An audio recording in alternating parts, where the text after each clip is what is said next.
सपने देखने वाली बहू। गुप्ता जी की बहू अंजलि को सपने बहुत आते थे। एक दिन सुबह सुबह जब अंजलि सोकर उठी, सासू माँ जानती हैं क्या होने वाला है? अरे क्या हुआ, फिर से कोई नया सपना देख लिया क्या? हाँ सासू माँ, बहुत जोर से बरसात आने वाली है।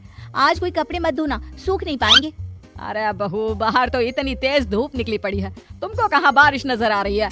अरे मम्मी जी, मैंने सपने में देखा था बहुत जोर से बारिश होने वाली है, इसलिए बस आज कोई कपड़े नहीं धुलेंगे।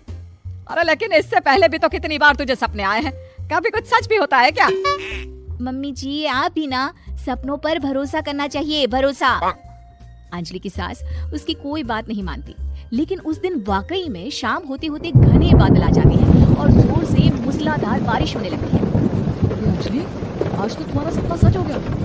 बहू, आज तो तुमने सपने में बारिश देखी थी ना, और देखो सच में बारिश हो गई। लगता है अगली बार से हमें तुम्हारी बात माननी पड़ेगी। पापा जी, मैं तो हर बार ही मम्मी जी से कहती हूँ, मेरे सपने सच हो जाते हैं, बस भरोसा रखिए। कुछ दिनों के बाद, अजी सुनते हैं, मुझे ना सपना आया था और सपने में मैंने देखा कि आपकी पूरी 1 करोड़ की लॉटरी लगी है। अरे कभी कभी सपना सच होना सही बात है, लेकिन हमेशा ऐसा नहीं होता अंजलि, और वैसे भी लॉटरी लगने ही वाली है तो अच्छी बात है ना। मैं तो कहती हूँ, हम वो बड़ा सा घर खरीदने वाले थे ना, आज ही चलकर उसको फाइनल कराते हैं। अरे वाह वाह, हाथ में पैसा नहीं और बड़ा घर खरीदना है। अरे मम्मी जी, बताया ना आपको, मुझे सपना आया था कि हमें 1 करोड़ की लॉटरी लगने वाली है। देखो बेटा, ये पैसों का मामला है, इसमें किसी तरह की रिस्क नहीं लेनी चाहिए, और जब तुम्हारा सपना सच हो जाए तब तुम घर खरीद लेना। मम्मी पापा ठीक है अंजलि, अभी इतनी जल्दबाजी करने की क्या जरूरत है? मैं कुछ नहीं जानती, मुझे वो घर चाहिए तो चाहिए, और आपको प्रॉब्लम क्या है? कुछ दिनों में तो पैसे आने ही वाले हैं लॉटरी से। हाँ तो जब पैसे आ जाएंगे तब खरीद लेंगे ना। पर हमारी अंजलि खाना पीना छोड़कर जिद पकड़कर बैठ जाती है। आखिर मजबूर होकर अंजलि के पति को उस घर को बुक कराने के पैसे देने पड़ते हैं। कई दिन बीत जाते हैं, लेकिन अंजलि के पति की कोई लॉटरी नहीं लगती।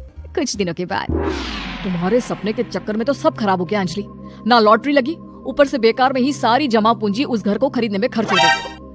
थोड़ी दिन तो इंतजार करो, अब ऐसा थोड़ी ना होता है कि आज सपना आया और कल आपकी लॉटरी लग गई। मैंने तो पहले ही कहा था, तुम्हारी बीवी को तो हर सपने पर विश्वास करने की आदत पड़ गई है, ऐसा भी कहीं होता है क्या? कुछ दिनों के बाद अचानक से अंजलि के पति के पास एक फोन आता है और पता चलता है कि उसकी 1 करोड़ की लॉटरी लग गई है। अरे वाह अंजलि, ये तो कमाल हो गया, मेरे तो सच में लॉटरी लगी। अरे भगवान भला करे तुम्हारा। हाँ बहू, अब तो तुम जो कहोगी हम वो सब बात मानेंगे। तुम्हारे सपने का मतलब तो पूरा का पूरा सच होता है। अरे बिल्कुल ठीक कहते हैं, मैं तो बेकार में ही बहू को उल्टा सीधा सुनाती थी। अरे इसके सपने तो वाकई में सही हो जाते हैं। अपने घर वालों की बात सुनकर अंजलि मन ही मन बहुत इतराती है। उसे लगता है कि अब वो जो भी सपना देखेगी सच हो जाएगा। और इसी चक्कर में एक दिन अंजलि को सपना आता है कि अचानक उनके घर पर बहुत सारे मेहमान आने वाले हैं। यही सोचकर अंजलि अपनी सास को कहकर बहुत सारा खाना पहले से ही बनाकर रख लेती है। सुबह से शाम हो जाती है। हमने इतना सारा खाना बना लिया, लेकिन हमारे घर तो कोई मेहमान आया ही नहीं। हाँ मम्मी जी, अब तो रात होने आई है, लगता है ये खाना हम लोगों को ही खाना पड़ेगा। गुप्ता जी का परिवार पूरे 2 दिन तक उस खाने को खाकर खत्म करता है, लेकिन अंजलि की अपने सपनों पर भरोसा करने की आदत इतनी जल्दी छूटने वाली कहाँ थी। एक दिन अंजलि की सास अपने किसी रिश्तेदार के घर जाने के लिए कहती है, अरे अंजलि बहू, मैं जरा 2 दिन के लिए बुआ जी के घर जा रही हूँ, देखो तुम पीछे से घर को अच्छी तरह संभाल लेना। हाँ ठीक है मम्मी जी, आप चिंता मत करिए, मैं सब कुछ अच्छे से संभाल लूंगी। बहू, वैसे तो तुम सब कुछ बहुत अच्छे से ही करती हो, लेकिन देखो ये जरा ना सपनों पर भरोसा थोड़ा कम किया करो बेटा। क्या मम्मी जी, मेरे इतने सारे सपने तो सच हो जाते हैं, उसके बाद भी आपको शक ही रहता है हमेशा। अरे बेटा, कभी कभार की बात अलग है, लेकिन हमेशा इन बातों पर भरोसा करना बहुत बड़ा नुकसान भी करवा सकता है। तुम्हें इस बात को समझना चाहिए। ठीक है मम्मी जी, समझ गई, अब आप आराम से जाइए, मैं सब कुछ बहुत अच्छे से कर लूंगी। अंजलि की सास बुआ जी के घर चली जाती है। उसके जाने के बाद अंजलि एक दिन सुबह सोकर उठती है और जोर जोर से रोने लगती है। अरे क्या हुआ अंजलि, तुम रो क्यों रही हो? बहू सब ठीक तो है ना? क्या कोई बुरा सपना देखा? अरे पापा जी क्या बताओ, मम्मी जी नहीं रही, वो हम सबको छोड़कर चली गई।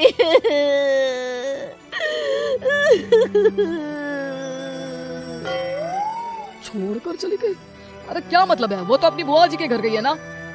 पापा जी, सासू माँ बुआ जी के घर नहीं, भगवान जी के घर गई है। अरे अंजलि, सुबह सुबह कैसी बात कर रही हो? बुआ के घर गई है, कुछ नहीं हुआ है उनको। मैंने सपने में देखा था मम्मी जी भगवान को प्यारी हो गई है। अंजलि का पति उसे समझाने की कोशिश करता है, लेकिन अंजलि के बार बार कहने पर वो भी इस बात पर भरोसा कर लेता है कि अब उसकी माँ दुनिया में नहीं रही। सारे गांव में ये खबर फैल जाती है कि अंजलि की सास की मौत हो गई। भगवान, अब हम क्या करेंगे? तुम्हारे सर से माँ का साया उठ गया।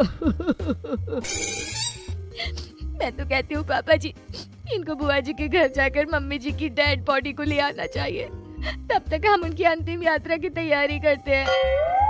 अंजलि का पति अंजलि की बात सुनकर बुआ जी के घर के लिए रवाना हो जाता है। उधर अंजलि अपनी सास के अंतिम संस्कार की सारी तैयारियां कर लेती है। मोहल्ले के सारे लोग वहाँ पर आकर इकट्ठा हो जाते हैं। बहुत बुरा हुआ, मेरी सास मुझे बहुत प्यार करती थी, बुआ जी के घर गई थी।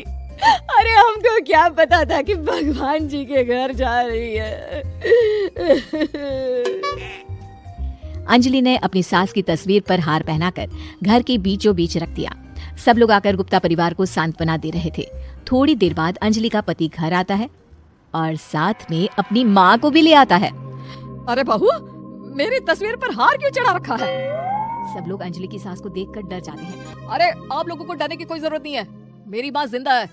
ये तो मेरी बीवी के सपने के चक्कर में हम लोगों ने अपनी माँ को मरा हुआ समझ लिया।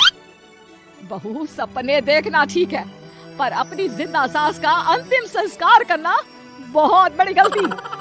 इसके बाद अंजलि की अपने सपनों पर आंख मूंद कर भरोसा करने की आदत हमेशा के लिए सुधर जाती है।